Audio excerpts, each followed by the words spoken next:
तो हेलो, स्वागत है आप सभी का न्यू विद्या मंदिर क्लासेस में। तो आज का क्लास 10th वाले बच्चों के लिए है। आपने थंबनेल देख ही लिया होगा और पढ़ भी लिया होगा कि आज जो है क्लास 10th वाले बच्चों का क्लास होगा। तो क्लास 10th वाले बच्चों का पहले ही पार्ट 1 पार्ट 2 इंट्रोडक्शन क्लास हो चुका है और ये है पार्ट 3 क्लास। तो ये पार्ट 3 है और इसके पहले पार्ट 2 और पार्ट 1 और इंट्रोडक्शन क्लास हो चुका था। तो अगर कोई बच्चा डायरेक्ट पार्ट 3 वीडियो देख रहा है तो उससे यही बोलना चाहूँगा कि वो जो है जाके पहले ये सब वीडियो देख लें।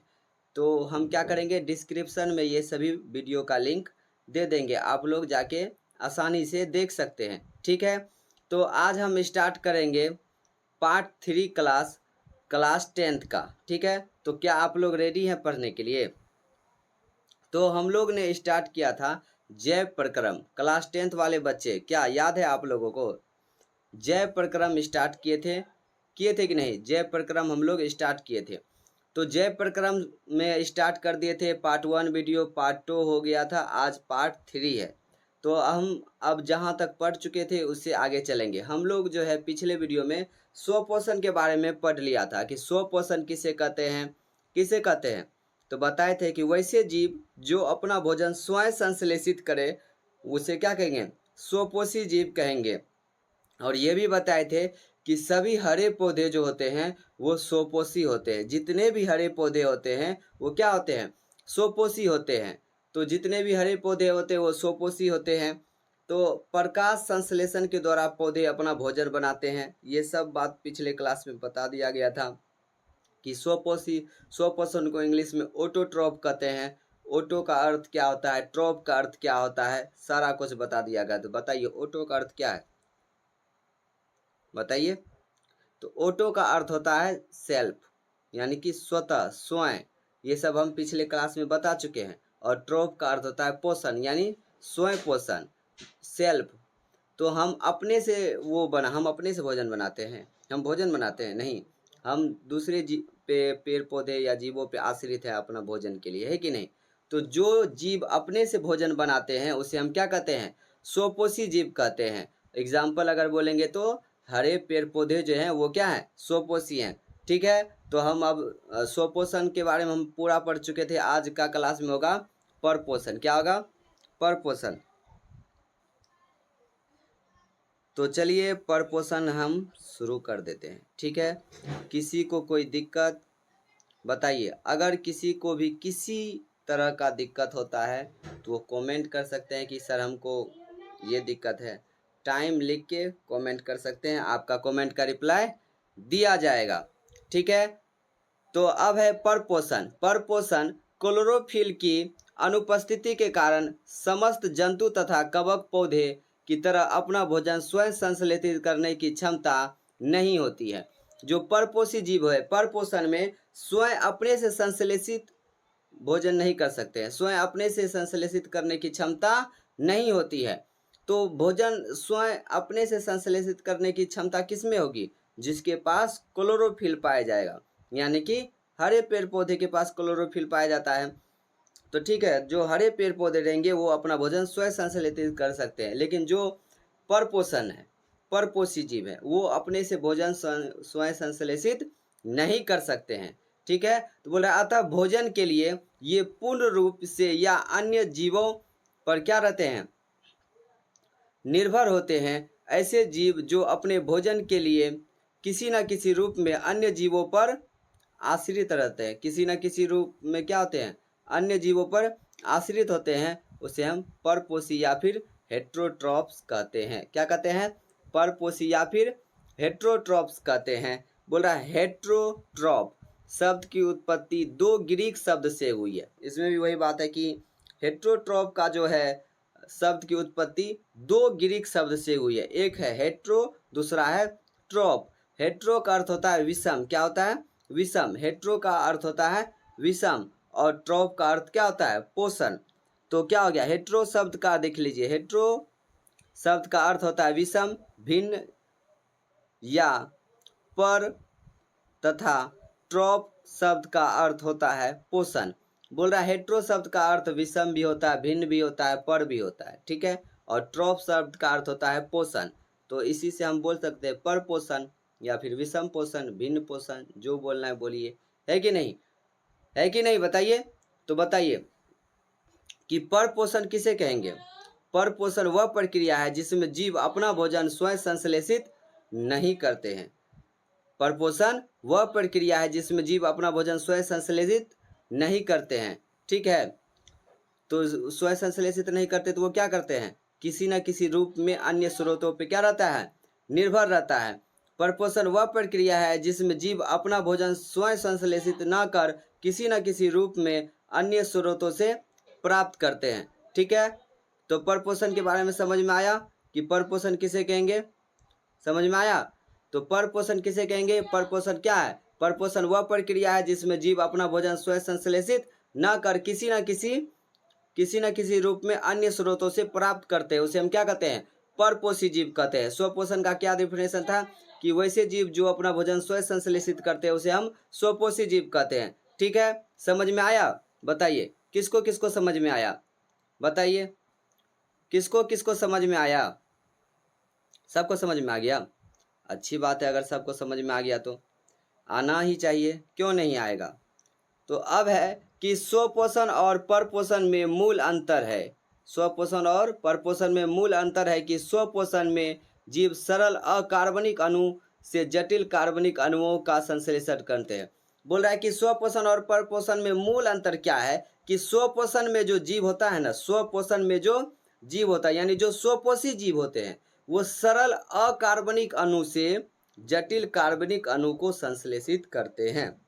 सरल अकार्बनिक अणु से जटिल कार्बनिक अणु का क्या कहते हैं, संश्लेषण करते हैं। परंतु परपोषण जंतुओं द्वारा ग्रहण किए गए जटिल कार्बनिक अणु का विभिन्न जैविक क्रियाओं द्वारा सरल कार्बनिक नमनीकरण होता है। बोल रहा है कि परंतु क्या होता है कि परपोषण में क्या होता है कि जटिल कार्बनिक पदार्थ, जटिल कार्बनिक अणु वो क्या होता है, विभिन्न जैविक क्रियाओं के फलस्वरूप क्या हो जाते हैं, कार्बनिक अणु में बदल जाते हैं, ठीक है। बताइए समझ में आया। स्वपोषण किसे कहते हैं, परपोषण किसे कहते हैं, समझ में आ गया। जब हम स्वपोषण पढ़ लिए, परपोषण पढ़ लिए, तो अब हम पढ़ेंगे परपोषण के प्रकार। तो बताइए सर जी स्वपोषण के कायन प्रकार होता है, परपोषण का क्या प्रकार पढ़ रहे हैं, स्वपोषण का बतेबे नहीं किए, परपोषण का बता रहे हैं। परपोषण का प्रकार हम पढ़ रहे हैं, स्वपोषण का नहीं। स्वपोषण का प्रकार क्या है, स्वपोषण स्वपोषी जीव में सीधा सिंपल एक ही डिफिनेशन है, एक ही बात याद रखना है कि अगर उसके पास क्लोरोफिल है तो वो अपना भोजन स्वयं बनाएगा, और जो अपना भोजन स्वयं बनाएगा उसी को हम स्वपोषी कहेंगे। जो अपना भोजन नहीं बनाएगा उसे हम परपोषी कहेंगे, बात खत्म, ठीक है। समझ में आया, समझ में आया ना। चलो तो समझ में आ गया तो अब हम आगे चलते हैं। तो बोल रहा है कि परपोषण के प्रकार, किसके प्रकार, परपोषण के। बोल रहा है परपोषण के मुख्य 3 प्रकार है। कितने प्रकार हैं, 3 प्रकार। पहला कौन सा है, मृत जीवी, दूसरा कौन है, परजीवी, और तीसरा कौन है, प्राणी संपोषी। तो हम एक एक डिफिनेशन को डिटेल में स्टडी करते हुए आगे बढ़ेंगे। तो बोल रहा है मृत जीवी पोषण क्या है, मृत जीवी।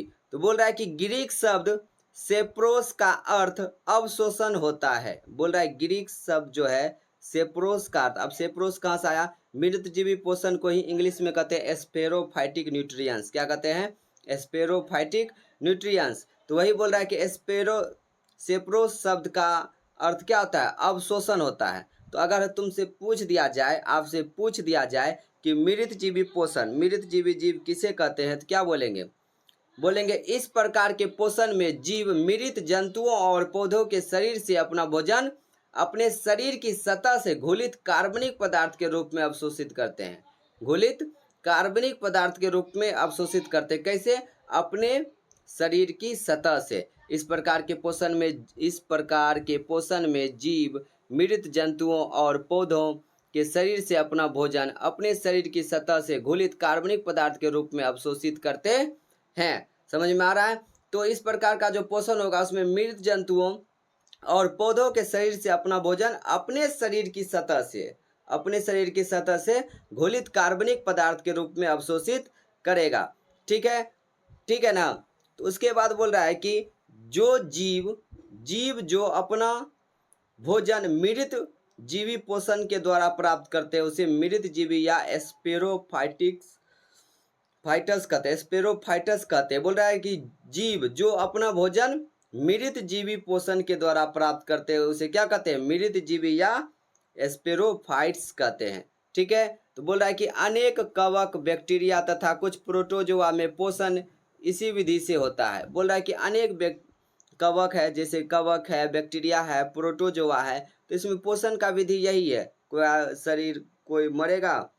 शरीर मरेगा तो उसका क्या करेगा, जब वो मर जाएगा तो जब उस सड़ जाएगा तो वो क्या करेगा, अपने शरीर की सतह से घुलित कार्बनिक पदार्थ के रूप में वो अपना भोजन को क्या अवशोषित करेगा, क्या करेगा, अवशोषित करेगा। तो बोल रहा है कि अनेक कवक, बैक्टीरिया तथा कुछ प्रोटोजोआ में पोषण इसी विधि से होता है। मृत जीवी अपना भोजन मुख्यतः तरल अवस्था में ही अवशोषण के द्वारा ग्रहण करते हैं। बोल रहा है कि जो मृत जीवी है ना, जब तक उसको तरल अवस्था में भोजन नहीं मिलेगा, किसमें, तरल अवस्था में भोजन नहीं मिलेगा, तब तक वो उसका अवशोषण नहीं कर पाएगा। ठीक है, तो आगे चलते हैं। आगे कहाँ चलते हैं, बताओ बताओ ना, कहाँ चलते हैं, तुम नाना नहीं यार, कहाँ चलते हैं आगे रे, आगे चलते हैं चैप्टर में। ठीक है, तो बोल रहा है मृत जीवी पोषण की प्रकृति में बहुत अधिक महत्व है। मृत जीवी पोषण की प्रकृति में बहुत अधिक महत्व है कि जंतुओं और पौधों के मृत्यु के पश्चात उनके मृत शरीर को मृत जीवी अपघटित कर अर्थात सड़ा गलाकर उनके मूल तत्वों में बदल देते हैं। ऐसे मूल तत्व पुनः मिट्टी में प्रतिस्थापित हो जाते हैं और उन गैस वातावरण में मिल जाती है। इन तत्वों को फिर से हरे पौधे से ग्रहण कर अपने उपयोग में लाते हैं। यही चक्र प्रकृति नियंत्रण चलता रहता है, इसी कारण मृत जीवी अपघटक कहलाते हैं। सुन लो एक बार में, बोला मृत जीवी पोषण जो है वो प्रकृति में बहुत अधिक महत्व रखता है। मृत जीवी पोषण जो है वो प्रकृति के लिए बहुत अधिक महत्व रखता है। ठीक है, तो बोल रहा है कि जंतुओं और पौधों के मृत्यु के पश्चात, जंतुओं और पौधों के मृत्यु के पश्चात उनके मृत शरीर को मृत जीवी अपघटित कर देता है। मृत जीवी क्या करता है, अपघटित कर देता है, सड़ा देता है, गला कर देता है और उसको फिर उसी मूल तत्वों में बदल देता है और वह पुनः पानी कहाँ मिल जाता है, पानी इसलिए बोल देखो हमको पानी प्यास लगा, पी ले पानी क्या।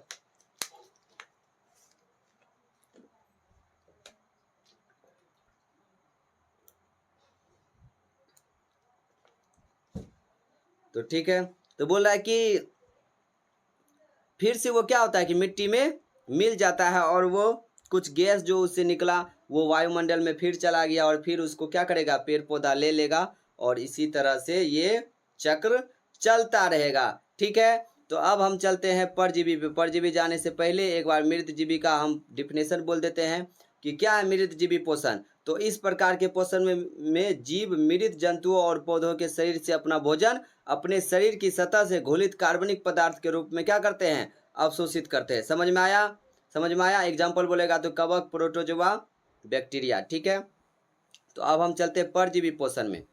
परजीवी पोषण बोल रहा है परजीवी पोषण पारासाइट शब्द दो ग्रीक शब्द पारा और साइट्स के मेल से बना है। बोल रहा है कि पारासाइट, परजीवी का इंग्लिश होता है पारासाइटिक न्यूट्रिएंट्स। तो बोला है पारासाइट शब्द दो ग्रीक शब्द पारा और साइट के मेल से बना है। पारा का अर्थ होता है पास, पारा का अर्थ क्या हो रहा है, पास, बगल में, पार्श्व, तथा साइटोस का अर्थ होता है पोषण। साइटोस का अर्थ क्या होता है, पोषण। तो अब हम बताइए परजीवी का डिफिनेशन क्या हो जाएगा कि इस प्रकार के पोषण में जीव दूसरे प्राणी के संपर्क में, इस प्रकार के जीव में पोषण क्या कर रहा है, इस प्रकार के पोषण में जीव दूसरे प्राणी के संपर्क में अस्थायी या अस्थायी रूप में रहकर उससे अपना भोजन प्राप्त करते हैं। ठीक है, तो बोल रहा है इस प्रकार के पोषण में जीव दूसरे प्राणी के संपर्क में अस्थायी या फिर अस्थायी रूप में रहकर उससे अपना भोजन प्राप्त करते हैं। समझ में आ रहा है। तो परजीवी क्यों बोले उसको हम, क्योंकि वो अपना भोजन दूसरे से ही प्राप्त करेगा। तो दूसरे से कैसे प्राप्त करेगा, मृत जीवी कैसे प्राप्त करता था, कोई मर रहा है, कोई सड़ गया है तो वो क्या करता है, उसको सड़ा देता है, फिर सरा के तरल पदार्थ के रूप में वो तरल कार्बनिक पदार्थ के रूप में वो मृतजीवी अपना भोजन प्राप्त करता है। तो परजीवी कैसे करेगा? परजीवी भी अपना भोजन दूसरे से ही प्राप्त करेगा, लेकिन ये अस्थायी रूप से भी रह सकता है और अस्थायी रूप से भी रह सकता है। ठीक है, तो बोल रहा है कि ऐसे जीव का भोजन अन्य प्राणी के शरीर में मौजूद कार्बनिक पदार्थ होता है। इस प्रकार भोजन करने वाले जीव परजीवी कहलाते हैं। बोल रहा है इस प्रकार के भोजन करने वाले जीव क्या कहलाते हैं? परजीवी कहलाते हैं। और जिस जीव के शरीर में परजीवी अपना भोजन प्राप्त करते हैं उसे पोषी कहते हैं। बोल रहा है जिस जीव के शरीर से परजीवी अपना भोजन प्राप्त करेगा उसे पोषी कहते हैं। याद रखना, एग्जाम में क्वेश्चन आता है। ठीक है, तो बोल रहा है कि पोषी किसको कहेंगे? पोषी किसे कहेंगे?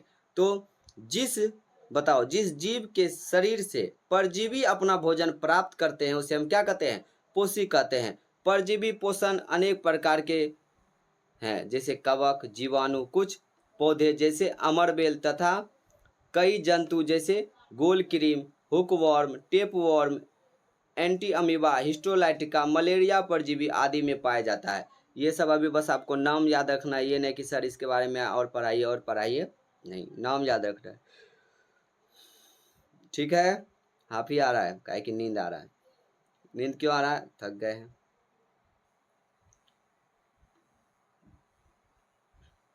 तो चलिए, अब एक लास्ट है क्या? प्राणी संपोषण। उससे पहले बोल रहा है कि सभी परजीवी के भोजन में समरूपता नहीं होती है। परजीवी के द्वारा भोजन के रूप में ग्रहण किए जाने वाले कार्बनिक पदार्थ सामान्यतः तरल रूप में होते हैं। बोल रहा है क्या? अब है प्राणी संपोषण। क्या है? प्राणी संपोषण।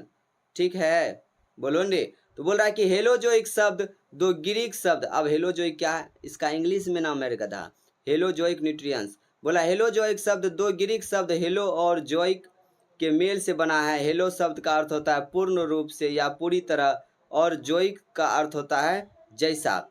तो बोल रहा है कि आप प्राणी संपोषण कैसे कहेंगे? तो वैसा पोषण जिसमें प्राणी अपना भोजन ठोस या तरल के रूप में जंतुओं के भोजन, वैसे पोषण जिसमें प्राणी अपना भोजन ठोस या तरल के रूप में जंतुओं के भोजन ग्रहण करने की विधि द्वारा ग्रहण करते हैं उसे हम क्या कहते हैं?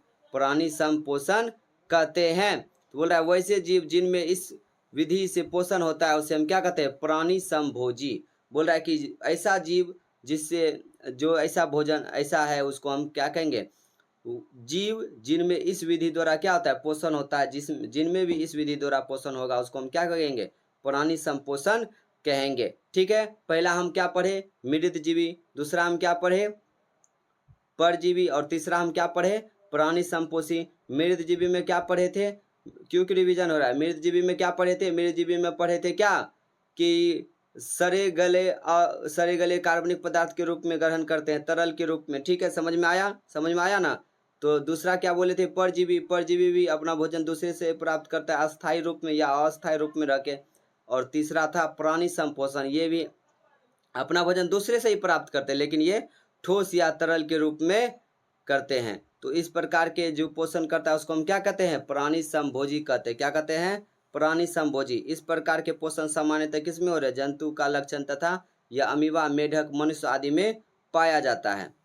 अब है कि जीवों में पोषण प्राप्त करने की विधि, ये ठो पढ़ लेते हैं। तो बोल रहे हैं अपनी आवश्यकता के अनुसार जीवों में अलग अलग अपनी आवश्यकताओं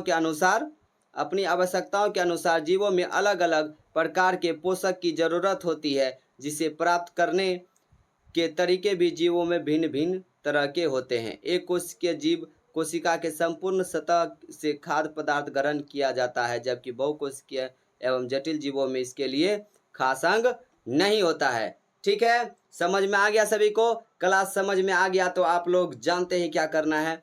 और अगर क्लास समझ में आ रहा है, अगर आप बोलिएगा तो हम और भी देर क्लास लेंगे, लेकिन उसके लिए आपको कमेंट करना पड़ेगा कि सर और बड़ा क्लास लीजिए या फिर और छोटा क्लास लीजिए। ठीक है, तो आप कमेंट करके बताइएगा कि आपको कितना मिनट का क्लास चाहिए और कितने देर का क्लास चाहिए। ठीक है, तो आज का क्लास यहीं पे ख़त्म करते हैं, मिलते हैं अगले वीडियो में। ठीक है, अगर किसी को कुछ भी दिक्कत है, डाउट है तो वो कमेंट करके पूछ सकते हैं। ठीक है ना? तो मिलते हैं अगले वीडियो में। धन्यवाद। ठीक है।